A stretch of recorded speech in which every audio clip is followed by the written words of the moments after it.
see, it's cloudy. So it's a drag kind of day. It's a depressing kind of day. It looks depressing outside. And my allergies and asthma is acting up this morning. It's been acting up all morning. I was coughing all morning. So, I don't know. We'll see how the day is going to go.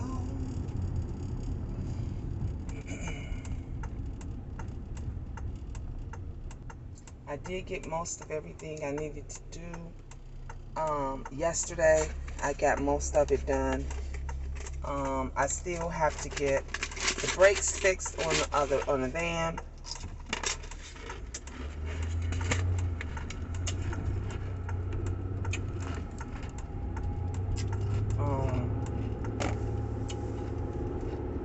I still need to get a sticker for the plate sticker. I still need to do that.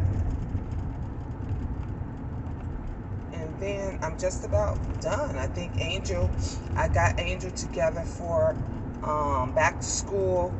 She got her school physical. She go and take her school physical on Monday. Their first day is the 18th. So I'm on top of it. You got to be on top of it, especially when you're a mom, a single mom, and you have to do everything work. Take care of the kids. Make sure the kids got all of their stuff. Make sure everything that you need is already done and prepared. Especially if you're going to be gone away from your kids like all day, and they get home from school before you get home from school. Like, you just have to make sure that everything is prepared and done right. And it's just it's crazy when they are still on strike. I feel so bad. All of the car places, they all are still on strike. Yeah, you just gotta be on top of it. And the key to making sure everything goes good, the key to all of that, is just organization. I've always had to, even when all the children were in the house, and I would have to get up every morning, 3-4 o'clock in the morning. Every morning I would have to get up at that time just to make sure all of the kids were together, and I would have to make sure, like, when it was time to get everybody ready for bed. In order for me to have all of my kids in bed by 9 o'clock, 10 o'clock the latest, in order for me to have them all, make sure that they were in bed on time so that they could get up the next day, I would have to start at 6 or 7. That's why I would have to cook dinner around 3 o'clock. 3-4 o'clock, I was already cooking dinner. So that way they could eat by 6 or 7, and after dinner they take their baths and all of that stuff, and then they were in bed by 9, no later than 10. And this was a routine I had to do every single day. The only time that I had a little bit of a break was on the weekends, or the days that they didn't have school, the days that, holidays and certain days, parent-teacher conference and stuff like that. Those days when school was not open. And on top of all of that, I was working, and at that time I was acting. So I was doing TV appearances and all different stuff like that. I was busy, but the key to getting everything done was always me organizing, making sure that if I knew, let's just say if I knew that I had an audition or something that next day, I knew the kids had to all be in bed. I had to have all of their school clothes together, make sure everybody took their baths, their showers, everything. And then I would have to get my stuff together, have my little, bag together with my change of clothes and all of that stuff. And then make sure that the bigger ones was on point to pick up the smaller ones. And then I would already have dinner. So I would tell them, okay, when y'all come home, dinner is already made.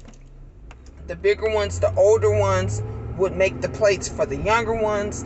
And then after that, they would clean the kitchen and, and do all of that kind of stuff.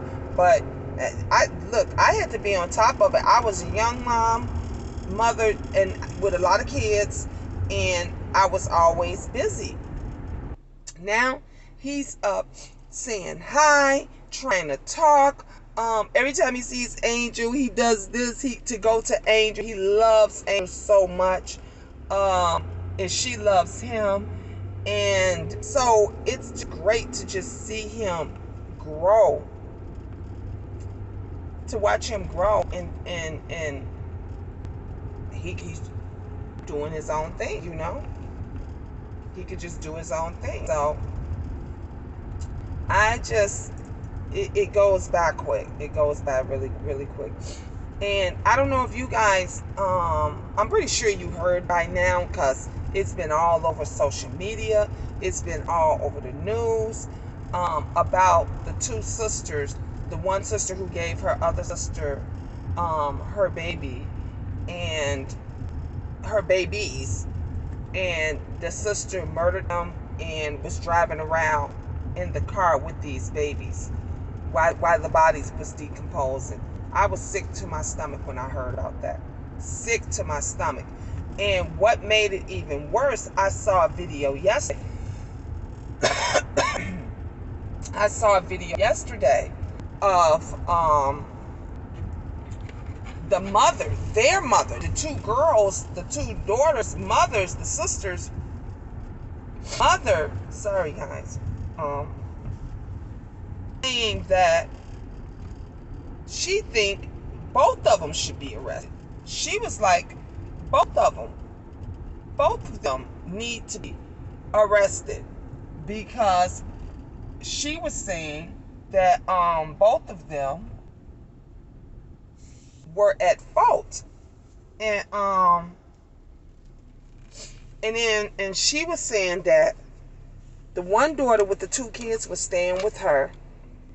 She took the children out of her house because she wanted to go abide by the rules. She didn't want to go by the rules. So she took the two kids out of her house, take them to her toxic daughter home that she issues. So she knew all of these, both of the daughters had issues. Both of them were not fit parents. She said she contacted DCFS and let them know. DCFS didn't do nothing. I can believe that, because they're so backwards. It's so funny how they want DCFS. They'll take a child out of a good home where the mom may just, fail off a little bit, and because of a situation or whatever, but she loves her children. She takes care of her children. She protects her children. And they'll put that mom through hell.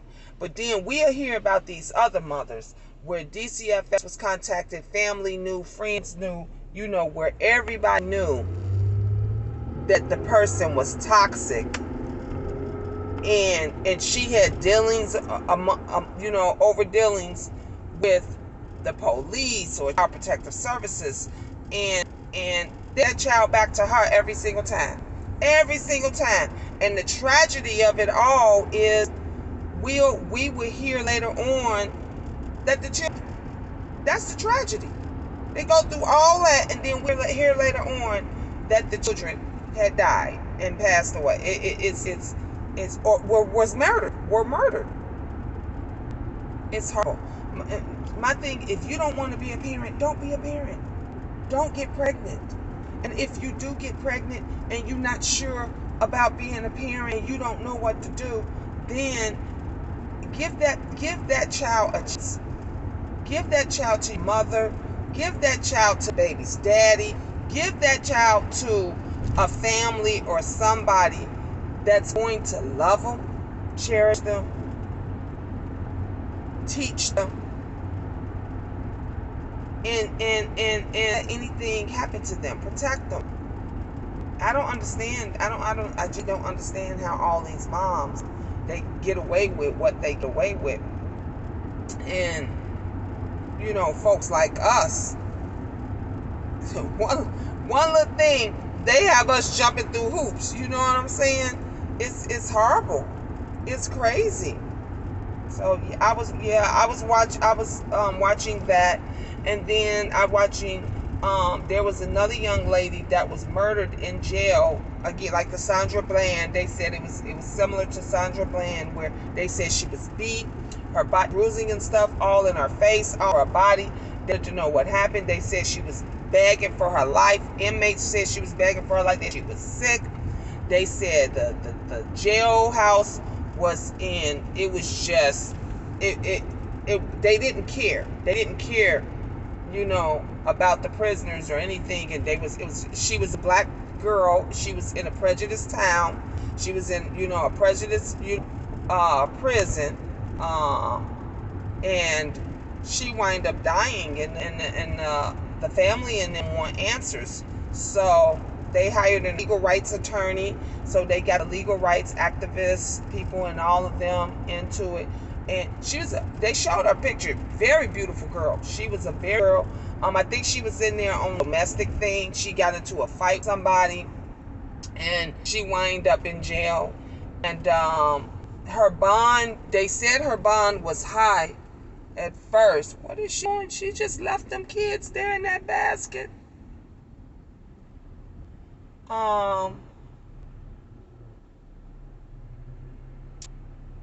She just left the kid. The kids are sitting in the wagon, and the woman is walking down the street. I don't know where she's walking, but the baby in the wagon, y'all.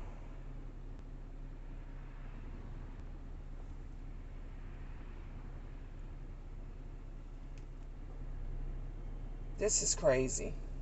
See what I'm just saying about parenting? That's ridiculous. That is insane.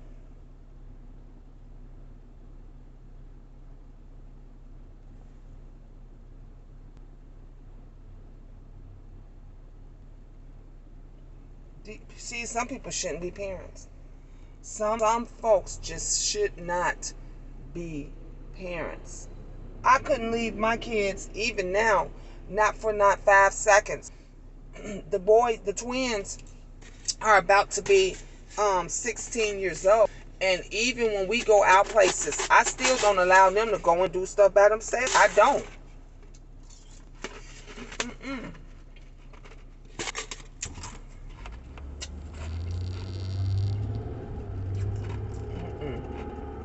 Crazy. I always tell them, one of them, the other one, you go to the bathroom with your brother, and a lot of times they don't want to go with the other one, because they'll say, "Mom, I don't have to use the bathroom." I understand you don't have to use the bathroom, but go there with your brothers. If something goes down, at least somebody can scream, holler, they both can fight together or whatever. And the boys are older now, and they're like almost 6 feet. So I never let them, especially when we're in a strange place, a strange area. When we went and did the Great America thing, when we were in Orlando, last year, they never went by themselves. And then if Angel had to go, I would always go with Angel. It would be me and Angel. I'll tell the boys, the twins, to go together, and then me and Angel. But if it was just one of them, let's just say I just had Farron, because Farron usually goes with us for the most part. And if it was just one of them, I would tell the other mothers, excuse me, I apologize, he's not going to be paying attention, but he's coming in the bathroom with us. He's coming. There's no way I'm going to let my 13-year-old, 15-year-old go into an all-man's bathroom, and we're out. No, you're out in a place like Great America, or where you don't know, you don't know who's watching. And then as soon as he go in the bathroom, somebody else in the bathroom, right behind him. I will never ever forget, as long as I live, the story about the mother who was at McDonald's with her children. She was at the McDonald's and her son had to use the bathroom. And I think her son was like maybe 6 or 7 years old. And he had to go to the bathroom. And his mom, of course, she told him to go to the bathroom. And she told him to go to the bathroom. And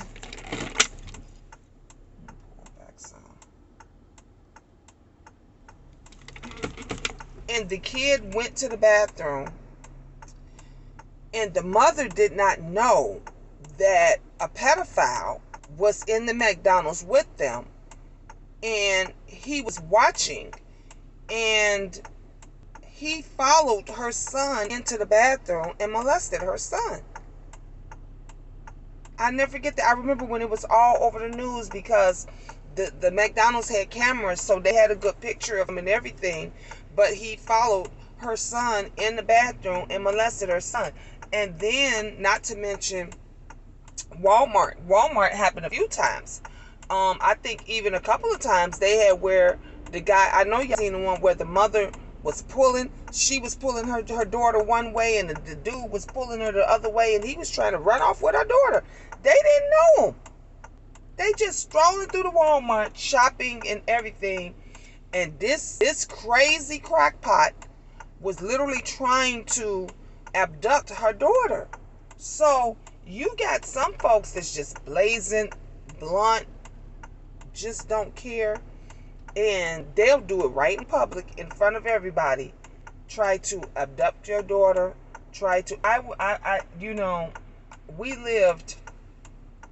When we lived in Chicago, and when we lived in a not so good neighborhood, and it could happen anywhere. A lot of the pedophiles think when you live. I was saying this to one of my friends the other day. I said, we stay in a very nice area. I love it out here. She came to this. She was like, Eugene, I know you're not never leaving. I said, I don't. I said, you know what? I don't trust anyone out here. And I'm going to tell you why. Because usually in the affluent neighborhoods and the nicer neighborhood, that's where the high rate of pedophiles are. So, of course, when you're in the city and you're in, where it's a high crime area, it's usually gangs, it's usually folks breaking in, entering. It's usually that kind of stuff. You don't too much hear about pedophiles or the rapists every now and then, but you hear a lot of the other crime. Out here in these nice suburbs, these affluent suburbs, check the pedophile rate. High pedophile, people you wouldn't even think. You'd be like, damn, they live in that big, beautiful house. And that big, beautiful house showed that somebody in there is a pedophile. So that was one of my, I was saying to someone yesterday, why I'm so happy now that Angel is going to school with the twins and she's coming home, because that was one of the things I didn't like. I used to take Angel to school every day. I would drop the twins off at the bus stop, then I would take Angel to school, and then I would go on to work. What I did not like is Angel had to walk home by herself. She no longer had her brothers to walk home with because they were in high school and Angel was still in junior high. And you just don't know who's watching. And so I'm so happy now, because now it's all of them. All three of them is going to school together. I can drop all three of them off at the bus stop, and then they all can come home together. Once they get off that bus, all three of them walking back to the house. And I randomly check. If my kids don't call me and say, Mom, we home now, I'm leaving my job. And I fuss, or I'll have to call them or text them and say, are y'all home? And they be like, yeah, Mom, we home. And I'm like, well, why didn't y'all say? So they'll get wrapped up in their stuff, and sometimes they forget. I am so glad Thank you, Jesus. Now that Theron is driving, told me he wants to start practicing driving. So now, they're driving, and so they'll be able to drive themselves to school, and they'll be able to drive themselves home. And it's, you still worry as a mother, you still cautious, but but at least you feel a little bit more secure. And so I just love it when it's all three of them together. And then again, when the twins are sophomores now, so they're gonna have 2 more years. Angel's a freshman; she'll have 3 more years. And then once the twins become seniors, Angel will be a junior. So Angel will have that last year by herself. And then she'll be driving and everything. And like I said, they already know. They know from day one the precautions and stuff that you have to take and stuff. But you can't trust nobody. You can't trust nobody. And now you got these parents and stuff. They don't take care of their children. I don't understand it. And y'all see it. Y'all see it all over. Y'all damn sure see it on YouTube.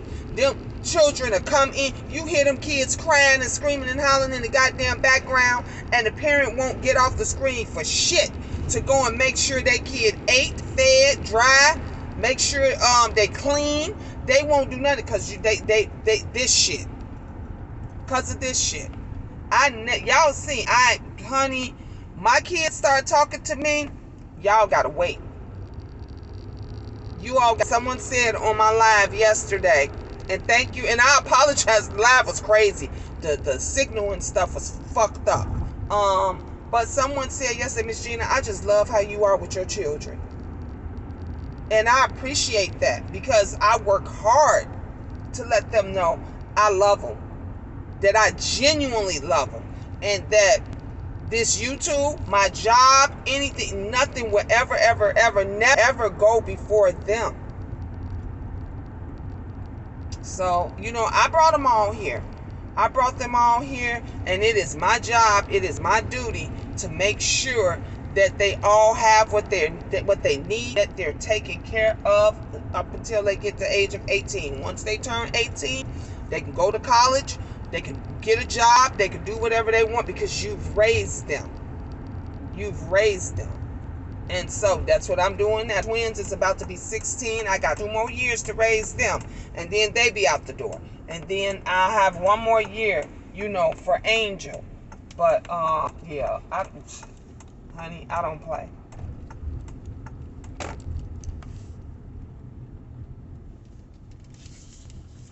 I do not play. I do not play about my kids. Someone's here. It looks like there's two cars here. I know one of them is, maybe both of them, maintenance. I'm not for sure. All right, everybody. I have made it to work. I see you guys. Thank you guys for hanging out with me and hanging there. Rod, thank you for being my moderator. You're my new moderator now. I love you guys, and I'll talk to you later. Peace, guys, and ta-ta now.